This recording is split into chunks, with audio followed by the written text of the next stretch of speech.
Singapore general হাসপাতালে চিকিৎসাধীন ইনকিলাব মঞ্চের মুখপাত্র ও ঢাকা ৮ আসনের সম্ভাব্য প্রার্থী শরীফ ওসমান হাদী মারা গেছেন। ইন্না লিল্লাহি ওয়া ইন্না ইলাইহি রাজিউন।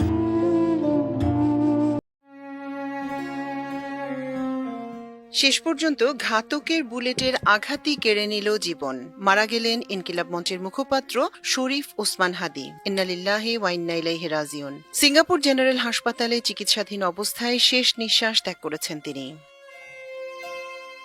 ইনকিলাব কালচারাল সেন্টার আজ রাত ৯টা ৪৫ দেয়া এক ফেসবুক স্ট্যাটাসে হাদীর মৃত্যুর বিষয়টি নিশ্চিত করেছে। এছাড়া হাদীর ভাই ওমর বিন হাদীও সিঙ্গাপুর থেকে বিষয়টি নিশ্চিত করেন। ইনকিলাব কালচারাল সেন্টার তাদের স্ট্যাটাসে লেখে, ভারতীয় আধিপত্যবাদের মোকাবেলায় মহান বিপ্লবী ওসমান হাদীকে আল্লাহ শহীদ হিসেবে কবুল করেছেন।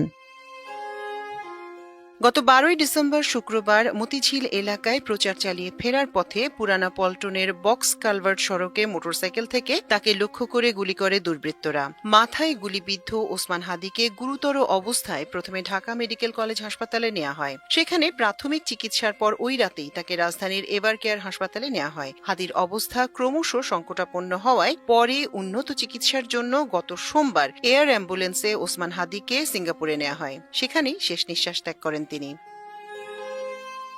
এর আগে গত নভেম্বর মাসে দেশি বিদেশি ৩০টি নম্বর থেকে বিভিন্ন ধরনের হুমকি পেয়েছে বলে জানিয়েছিলেন হাদী। ১৪ই নভেম্বর ফেসবুকে একটি পোস্টে তিনি লিখেছিলেন, গত ৩ ঘন্টায় আমার নম্বরে আওয়ামী লীগের খুনিরা অন্তত ৩০টি বিদেশি নম্বর থেকে কল ও টেক্সট করেছে, যার সামারি হলো, আমাকে সার্বক্ষণিক নজরদারিতে রাখা হচ্ছে। তারা আমার বাড়িতে আগুন দেবে, আমার মা, বোন ও স্ত্রীকে ধর্ষণ করবে এবং আমাকে হত্যা করবে। জুলাই গণ অভ্যুত্থানে অগ্রণী ভূমিকায় ছিলেন ছাত্রনেতা ওসমান হাদী। বিক্ষোভের সময় তার জ্বালাময়ী বক্তৃতায় উদ্বুদ্ধ হয়ে বহু শিক্ষার্থী ফ্যাসিবাদের বিরুদ্ধে রাজপথে নামেন। গণ অভ্যুত্থানের পরও তিনি রাজপথে সক্রিয় রয়েছেন। ত্রয়োদশ জাতীয় সংসদ নির্বাচনে স্বতন্ত্র প্রার্থী হিসেবে লড়তে চেয়েছিলেন ঢাকা ৮ আসন থেকে। ভোটের মাঠে ভোট থেকে রাত পর্যন্ত গণসংযোগে ব্যস্ত সময় পার করছিলেন তিনি। তবে আর নির্বাচনে লড়া হলো না। কোনো রাজনীতিবিদের না বাসায় মৃত্যুটা হইতে পারে না, এটা কোনো ভালো মৃত্যু না। যিনি রাজনীতি করেন, যিনি লড়াই করেন, যিনি বিপ্লবী, যিনি সংগ্রামী, তার মৃত্যুটা হবে একটা সংগ্রামের মধ্য দিয়ে, একটা রাজপথে, একটা গ্লোরির মৃত্যু।